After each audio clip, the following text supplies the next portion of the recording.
shape.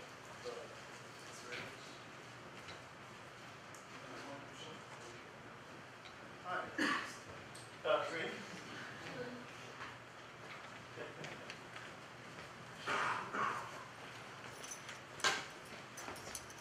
It's more funny, somebody keeps the line, which is going down. Yeah, You start saying, what kind of stuff? if they go to the toilet.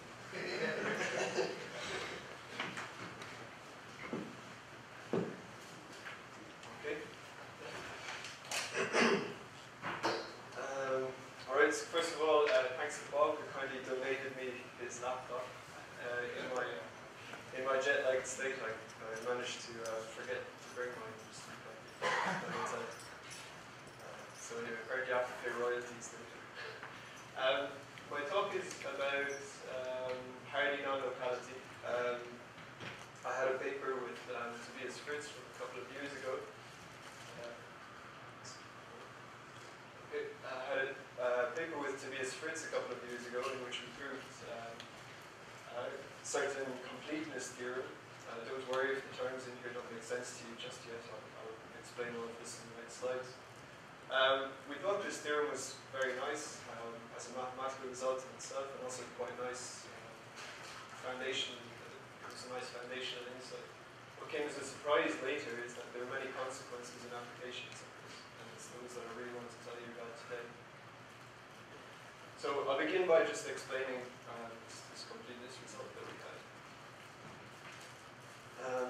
So we can go back to the kind of familiar old picture of non-locality. This is how it's usually introduced to people. The idea is that some system is prepared, a part of it is sent to one experimenter, Alice, a part of it is sent to another experimenter, Bob, and upon arrival, Alice can make some measurements and obtain some outcomes from that measurement. Bob can also do similarly in his lab. So, John Bell, who, let me point out, was an Irishman, showed that if you make some basic assumptions about realism in systems should have some actual underlying state, and if you make some assumptions about locality, that things in different space-time regions can causally influence each other, any such correlations should obey a certain inequality. So here is the most familiar form of that, the CHSH formulation, Bell's inequality. So as you see, we have some expectation values, and if everything is going to allow for a local realistic explanation, these probabilities must end up being less than 2, jumbled together in the right way. So later, a more intuitive approach to non-locality was pioneered by people like Hardy, Greenberger, Horn, and Zeilinger. And in this more intuitive approach, instead of talking about probabilities and working with inequalities, we switch from talking about probabilities to just truth values. We want to know if such and such an outcome is possible or if it's not. And instead of having to look at inequalities, we can give an argument for non-locality just by a sequence of logical deductions leading to a contradiction. So as I said, good examples of this are Hardy's paradox, the Greenberger, Horn, Zeilinger proof of non-locality. I also mentioned Cochin-Specker, which is proof of contextuality. This is also quite related and works in this sort of logical way. Hardy's paradox is considered to be the simplest proof of non-locality. So let me tell you what this is. So we can consider an experiment like that we described in the first slide. So we have Alice and Bob, and they perform some measurements. Let's call them spin and color. These aren't the actual measurements that we performed. But for illustrative purposes, it's as easy to use these as our names. So what the table says here is that if Alice measures spin and if Bob measures spin, it's possible that they both get spin up. Okay, so that's the first point.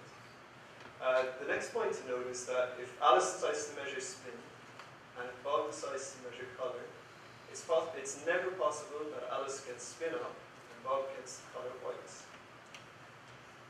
Okay, so the zero, this truth value tells us it's never possible.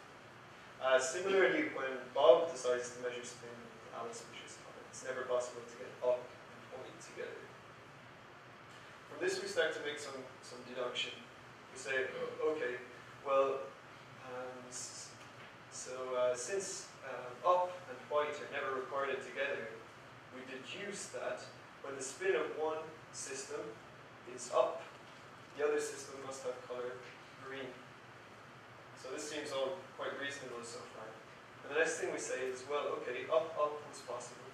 So it should be possible that the system can also be green, because up was measured means both part. The opposite part was at green. But the table tells us that this is impossible. So we have a kind of a contradiction. The kind of surprising point is that these correlations are actually realizable in quantum mechanics. Maybe experimentally being realized. So that's the original Hardy argument. Tobias and I spoke about some generalizations of this. So as you see here, we have two parties that each form one of two measurements, and measurements have one of two outcomes. Well, so we can make some generalizations. We can allow, first of all, that there's a much richer outcome set, so they have much measurements that are much richer.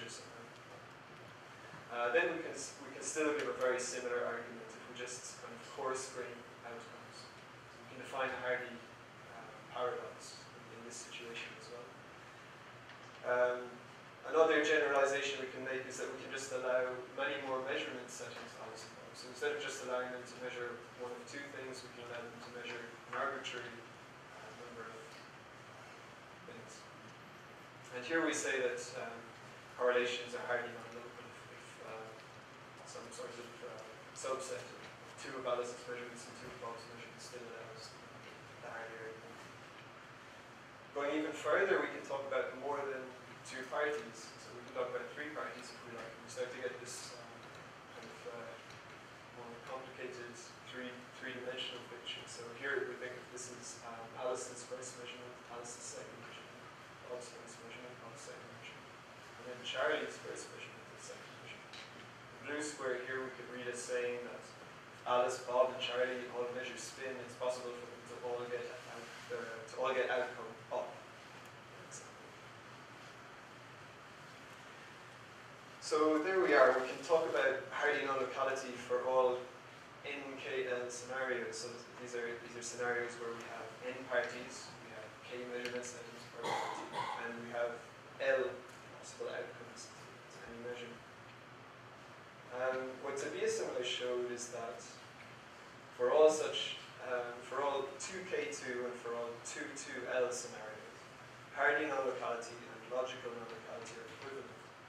In the sense that if you try to come up with some logical proof of non-locality, one can always reduce it to Hardy's argument. So we were quite happy with this as a result in itself. But I'm going to tell you about some of the consequences of this now. The first ones are quite straightforward. So clearly, in the relevant scenarios, Hardy's paradox must subsume any other logical argument you can come up with. One example that I'll give here is a recent paradox due to Chen and others. They use some correlations like this, and they can start their sequence of logical deductions if they find that any one of these starred entries is possible. So it's really straightforward in this visual way to see that if any one of these starred entries is 1, so this for example, it actually just triggers conventional Hardy paradox. So we forget the other entries, and we just rearrange the labels on outcomes. You see that we get back to a coarse-grained Hardy paradox like I spoke about a minute ago. Another fairly straightforward consequence is that we get some nice results about the complexity of deciding logical non-locality. So since we have this equivalence between Hardy non-locality and logical non-locality, in the relevant scenarios, if we want to determine whether these correlations are non-local, we we only have to search for a Hardy paradox. And using this fact, it's quite easy to give polynomial algorithms for deciding logical non-locality. So this is nice. There actually aren't a lot of complexity results to do with non-locality, so I was pleased to see this coming out. That's something that I've been thinking about originally, and Ray and I have actually been working with it. So I come around to a more meaty consequence now. This one I find rather surprising. So Bell states are maximally entangled two-qubit states are much utilized in quantum information. But what I show is that they are somehow anomalous in the landscape of entangled states. We can ask the question, are all entangled states logically non-local? And initially, it seems that the answer should be yes. So Hardy showed that all non-maximally entangled two-qubit states are logically non-local. So far so good. Bramsky, Konstantin, and Ying, in a work that was partly in the previous QPL, showed that all entangled n-qubit states, so all entangled n-qubit states, are logically non-local. So what remains to be shown is maximally entangled two-qubit states. Let me mention that GHZ and Cabello and others have shown that many maximally entangled states, once you have greater than two parties, are non-local. But we come around to this exception, which I've proven, which is that Bell states are not logically non-local. Okay, so how do we show this? So of course, to show that Bell states are not logically non-local, we need to show that we can't realize a Hardy paradox using it. Because we have this equivalence between Hardy non-locality, logical non-locality. So we need only consider this Bell state, for example. All the other maximally entangled ones are equivalent to this up to local unitaries, which can easily be incorporated into measurements. The next point I make is that projective measurements on this state necessarily lead to 2K2 scenarios. So the completeness theorem of Tobias Fritz and myself comes into play. The claim is that for any observables A1 and A2 of Alice, and any observables B3 and B4 of Bob, there is no Hardy paradox. I'll give you a quick outline of how I show this without getting bogged down on all of the details. So the state is this Bell state. Assume some observables like this, where we can write out their eigenvectors just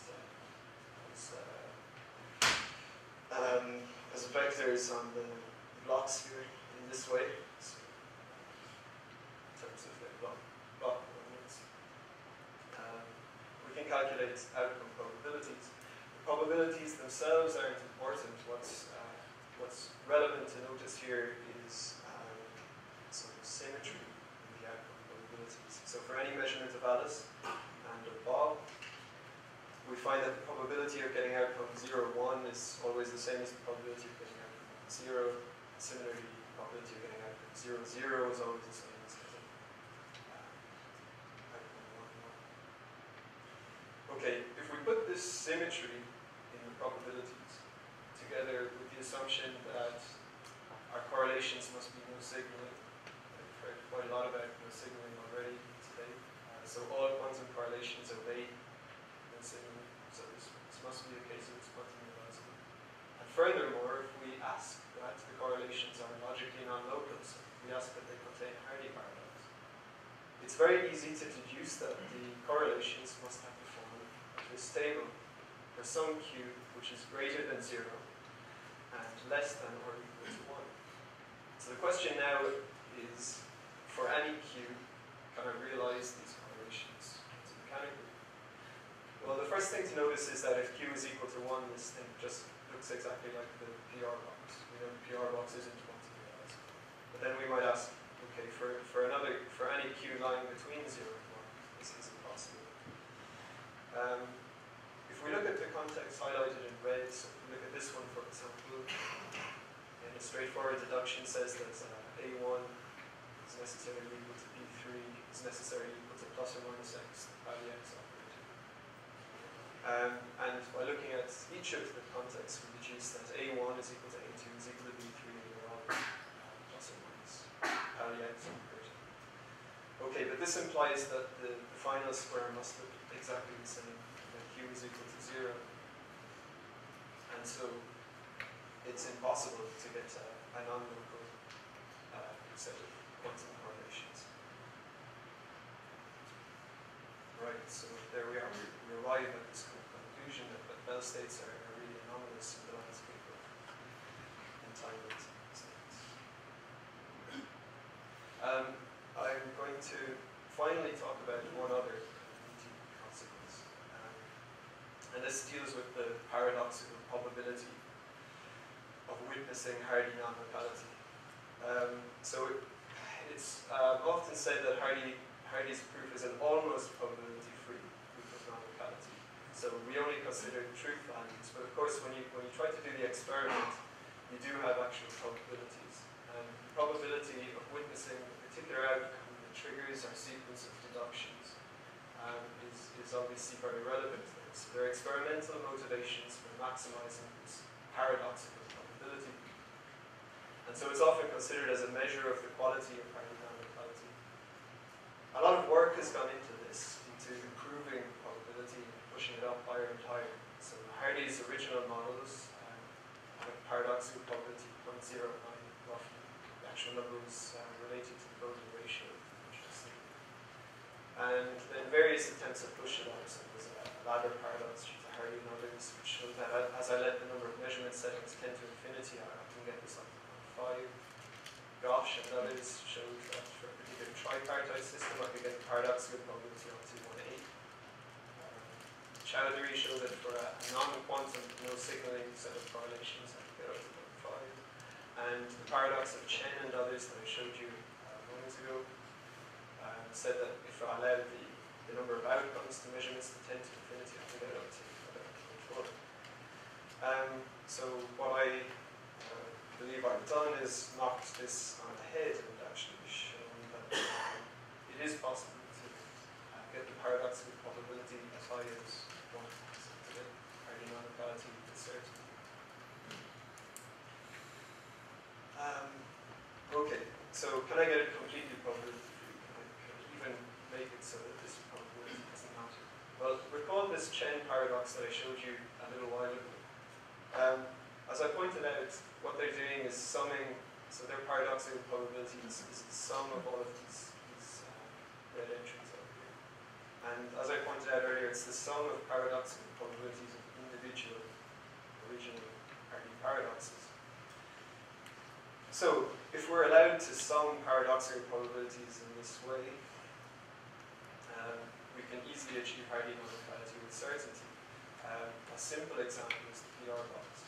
So in the PR box, this one up here witnesses a Hardy paradox. So there it is in red. This other one here also witnesses a Hardy paradox, shown in red. So if Alice makes this measurement and Bob makes this measurement, no matter what outcome we get, we trigger a Hardy paradox. So you say very well, the PR box isn't quantum realizable, but we can get the same sort of behavior with a quantum realizable system. That is the GHZ model. So in the GHZ model, we make local x and y measurements around this state. Here's a sample of the probability table which you get, the truth values. So I've only shown the sort of relevant joint measurements. Much more of those. So without going into too many details, I'll show you how you might represent this truth table in the graphical representation. So it looks like this thing on the left. And it's quite easy to pick out visually that one of the three-dimensional Hardy paradoxes is contained in it. So here's one, for example, but actually any that particular joint measurement witnesses, similarly witnesses Hardy arguments. So we end up with Hardy non-locality with certainty from a quantum mechanical model, which has already been experimentally realized. There's not even any need to do experiments to verify this. So there we are. We can improve the table. So pushing this up, and eventually we get to one. I'll just put these in grey because we've mentioned that I can also give a much easier argument. So this is continuing proceedings. I give a much easier argument for the earlier results of Gaussians and some chattering in this way as well. So to conclude, we had this completeness theorem that I told you about, and we've seen several consequences and applications, some of them a little more meaty than others. Number 3 here is particularly surprising to me.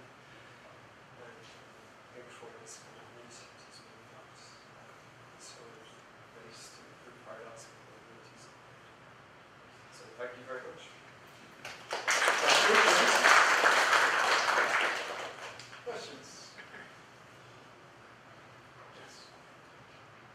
Your scenario where you show Hardy non-locality with certainty, is that just a learning GHZ setup?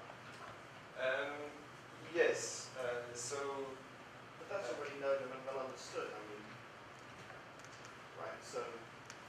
Yeah, but we're talking about something a little bit different here. So first of all, the original GHZ argument used a particular quantum model. You make X and Y local measurements on such a state.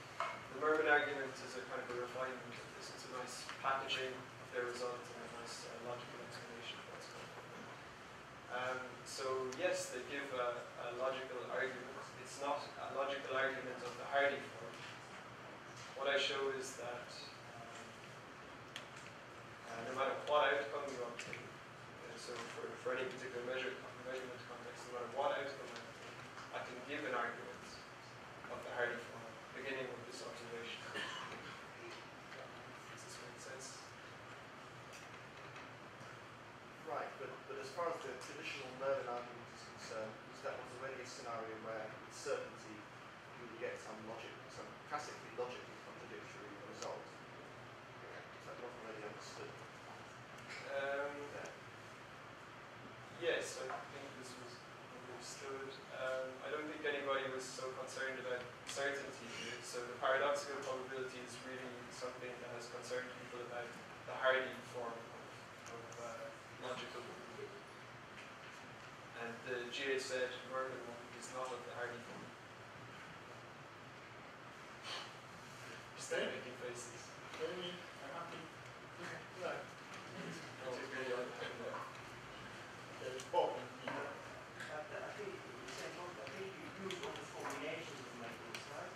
Yes. So you need it's fundamentally different from GHZ. Yes. So you use X, Y. Yes. Rather than Y, X. Yeah. So the argument is clearly of a different form. So my point is that Hardy non-locality and logical non-locality are two different things. Just in certain scenarios they can be shown to be different. Right? Can I ask another question? Sure. I hope that's not. You're monopolizing this, Jim. There's plenty of Someone else does. So you've done lots of work with the sheaf theoretic approach to contextuality and so on. Yes. So you haven't mentioned that in this talk. Is this some sense in which this grows out of that work, or I mean, this is totally independent. Could you have done this work without having those ideas from that sheaf theoretic approach? Yeah, so that's a nice question. Indeed, there's some relationship to the sheaf theoretic approach to non-locality and contextuality that I've been working on with others. There wasn't time for it and stuff. But this idea of non-locality at the logical level, where one forgets about probabilities, is one that falls out very quickly in the sheaf theoretic approach. That was already known. We were already talking about that sort of non-locality. What's the new contribution of the sheaf theoretic approach? So the probability-free argument. No, the idea of a probability-free argument isn't unique.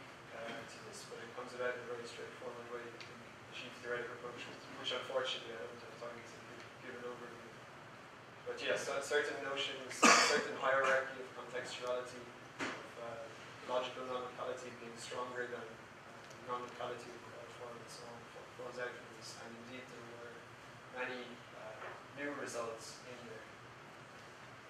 In machine. Yeah, I think that's a question that we're going to require to talk about. Okay, any further questions? Yeah? Really Nice to say.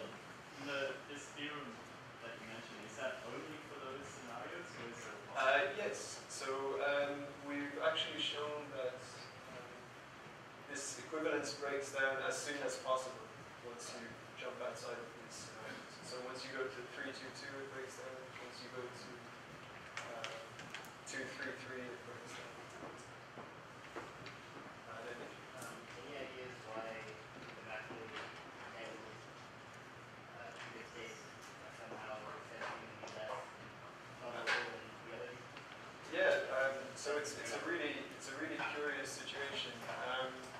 It seems that it's probably just an anomaly of the low dimensions. I suppose as mathematicians we're familiar with this idea that in low dimensions sometimes very unusual behavior comes about. Actually, the complexity results that we have, the fact that this equivalence breaks down once you go outside of here, and some other complexity results which I didn't have time to mention would suggest that there are many more ways of being logically non-local once you come out of these very special scenarios. And so it seems quite unlikely that such an anomaly might occur elsewhere. So you should interpret that as saying that actually you should interpret logically non-local